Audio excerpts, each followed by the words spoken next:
اعمال کے قبول ہونے کی دو شرائط ہیں۔ ایک تو یہ کہ آدمی کا عقیدہ صحیح ہو، اللہ تعالیٰ کی توحید پر ایمان رکھتا ہو کہ اللہ تعالیٰ کے سوا کوئی معبود نہیں اور کوئی عبادت کے لائق نہیں، اور دوسرا یہ کہ حضرت صلی اللہ علیہ وسلم کی رسالت پہ اس کا عقیدہ ہو کہ جناب رسول اللہ صلی اللہ علیہ وسلم خدا کے آخری رسول ہیں، اور اب قیامت تک کوئی نیا رسول نہیں آئے گا۔ اور یعنی عقیدہ صحیح ہونا ضروری ہے اعمال کی قبولیت کے لیے۔ اب عقائد میں جتنی بھی باتیں بتائی گئی ہیں کہ ان چیزوں پر ایمان لانا ضروری ہے، ان سب پہ اعتقاد رکھنا ضروری ہے۔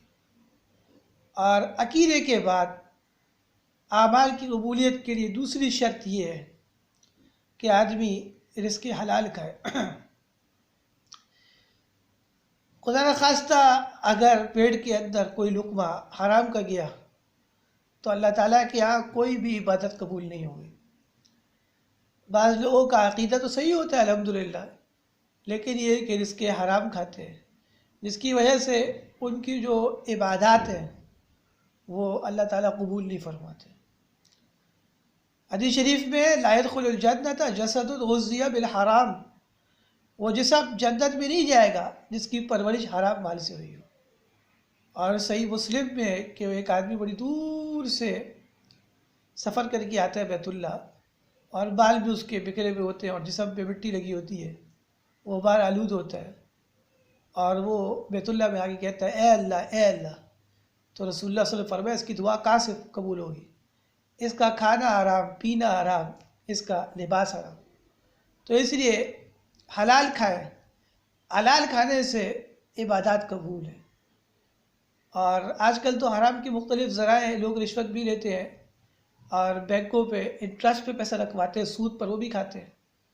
اور آج کل تو اسلام کے نام سے بینک کھل گئے، وہ بھی لوگوں کو سود کھلا رہے ہیں، اور اس سے بھی اپنے آپ کو بچائیں، وہ خالصتاً غیر اسلامی ہے، اور ان میں اسلام 1% نہیں ہے، اسلام کے نام پہ دھوکہ دہی ہے، اور اس پہ 400 وقت اجلہ فقہاء تحقیقات کر چکے ہیں۔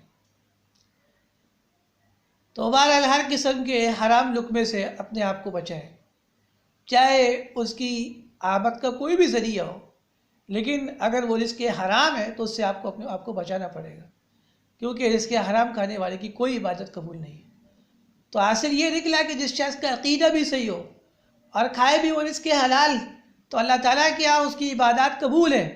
اور خدا نخواستہ اگر عقیدہ صحیح نہیں، یا یہ کہ حرام لقمے کھاتا ہے اور حرام پیسے کماتا ہے اور حرام پیسوں کے کپڑے پہنتا ہے اور اس سے کھاتا پیتا ہے، تو پھر اللہ کی یہاں کوئی عبادت قبول نہیں ہوگی۔